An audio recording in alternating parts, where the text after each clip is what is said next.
بسم الله الرحمن الرحیم. السلام علیکم ورحمت الله وبرکاته. یو ځل بیا درته هرکلی وایم. د مایکروټیک کورس نننۍ موضوع چې دا هغه ګیسټ وای فای یوزینګ ویلان څنګه کولی شو موږ تاسو ګیسټ ته د ویلان په توګه باندې چې وکړو وای فای کنیکشن ورکړو. د دې لپاره راځو ویلان باندې مخکې هم موږ غږېدلي وو. د یوې فزیکي شبکې ټرافیک موږ په څو جلا شبکو باندې تقسیمو. راځم مایکروټیک ته لاګین کېږم. کله چې موږ غواړو ورته کار ترسره کړو، لومړی راځو په وایرلیس برخه کې یو سیکیورټي پروفایل جوړوو. د دې لپاره اډ باندې کلیک کوم، اتنټیکیشن ټایپ ورته ټاکو، نوم ورکوم مثال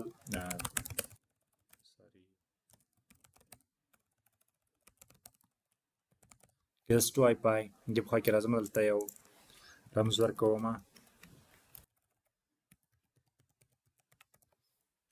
دغه برخې هم تاسې نیولی کولی شئ، مشکل نشته. اپلای کوم، اوکې کوم. ما سره یو سیکیورټي پروفایل جوړ شو چې ګیسټ وای فای. اوس راځم وای فای انټرفیس ته، ورچوال اکسس پوینټ جوړوم دلته، او په دې کې یو نوم ورکوم. البته جنرال برخې ته راځو، دې ته نوم ورکوم چې ګیسټ صحیح ده، ګیسټ وایرلیس لان. راځم وایرلیس برخې ته، دلته ورته لیکم چې ګیسټ او ماسټر انټرفیس زموږ سره ډبلیو لن 1 وي، ځکه هغه ماسټر انټرفیس ده. ګورئ دلته موږ ورچوال اکسس پوینټ جوړوو، او د دې په خوا کې سیکیورټي پروفایل ورته ټاکم چې هغه د کومې موږ سره ګیسټ وای فای. راځم ویلن موډ ورته ټاکم چې ټاګ یوز سرویس ټاګ یوز ټاګ. یوز ټاګ په دې معنی باندې چې ټاګ موږ سره یوه نښه یا شمېره ده چې فریم کې اضافه کېږي تر څو وښایي چې ټرافیک په کوم ویلن پورې اړه لري. ویلن ته آی ډي ورکوم، مثال لاس. صحیح ده. راځم اپلای کوم، اوکې کوم. اوس څه کوم؟ راځم انټرفیس ته راځم، دلته ویلن جوړوم. اډ ویلن، ګورئ ویلن اډ برخې ته راځم، ویلن ته نوم ورکوم ویلن 10. صحیح ده. د دې په خوا کې راځم ویلن ته آی ډي ورکوم لاس. صحیح ده.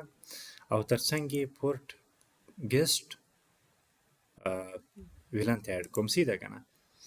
اپلای کوم او اوکې کوم. ما سره ویلن هم جوړ شه. اوس راځم انټرفیس برخې ته، البته بریج برخې ته. بریج موږ الریډي مخکې هم جوړ کړی وو. د دې لپاره یو بریج جوړوو، اډ باندې کلیک کوو، بریج ته نوم ورکوم بریج، مثال ویلن 10. صحیح ده. دې لپاره موږ بریج جوړوو. اپلای کوم، اوکې کوم. راځم پورټ برخې ته. پورټ برخه کې څه کوم؟ اډ باندې کلیک کوم، انټرفیس ورته ټاکم، لومړی ګیسټ ویلان او بریج کوم دغه بریج، دې بریج ته یې اډ کوو. صحیح ده. او ترڅنګ یې ښه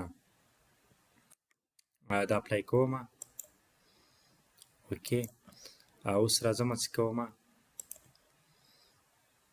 انټرفیس ویلن 10 هم اډ کوم، بریج ورته ټاکم، اپلای، اوکې. ما څه وکړه ګورئ، ګیسټ ډبلیو لن او ویلن 10 دا ما چې وکړه دې بریج ته اډ کړل. صحیح ده. اوس راځم ادرس ته، آی پی ادرس ته راځم، دې ته ادرس ورکوم، یو ادرس ورکوم، مثال 192.168.2.1. صحیح ده. انټرفیس ورته ټاکم، کوم انټرفیس زموږ سره پیج ویلن 10. صحیح ده. او کله چې زه دا اپلای کړم دغه نیټورک ادرس ما سره خپله اخلي. اوکې. د دې په خوا کې راځو، موږ سره ادرس واخیست، ډي ایچ سی پي ورباندې انیبل کوو. آی پي برخې ته راځو، ډي ایچ سی پي سرور. دلته ډي ایچ سی پي ته موږ راځو. په ډي ایچ سی پي کې ډي ایچ سی پي سیټ اپ، دلته ورته پورټ انتخابوو. کوم بریج موږ سره؟ بریج ویلان 10. صحیح ده. نیکسټ کوم. د نیټورک مو ورته انتخاب کړی و، دغه کلاس د نیټورک البته نیکسټ او کولی شي دلته ورته خپله د ګوګل ډي ان اس هم ورکوئ راځمه تاسو کولی شئ ورته ولیکئ چې ډاټ او ترڅنګ یې 4.4 سیده نیکسټ او خپل مشخص لیست ټایم ورته ټاکلی شئ چې یو ډیوایس تر څومره وخته پورې اړوند آی پي استعمال کړئ سیده مثال 10 سیکنډ اوکې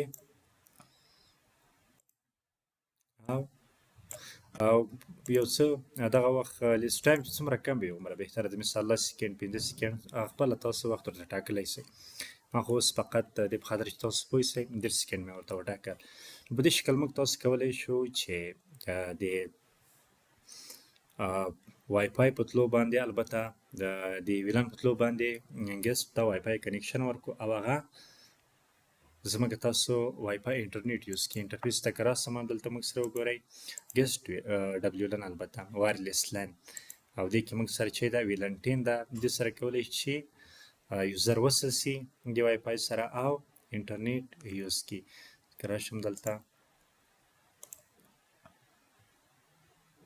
ګیسټ وګورئ ما نوم ورکړی ایس ایس آی ډي ګیسټ دې سره زه کولی شم څه وکړمه یو ورځ مې ورته وټاکم په دې برخه کې وایرلیس برخه البته سیکیورټي پروفایل دلته ما یو رمز ورکړ د دې رمز په تلو موږ کولی شو یو یوزر کولی چې هغه ویلان هغه وای فای کنیکشن چې د ویلان په تلو باندې دوی ته ټاکل شوی ده د یاد رمز په وسیله باندې ورسره وصل شي او انټرنیټ چې کې یوز کړي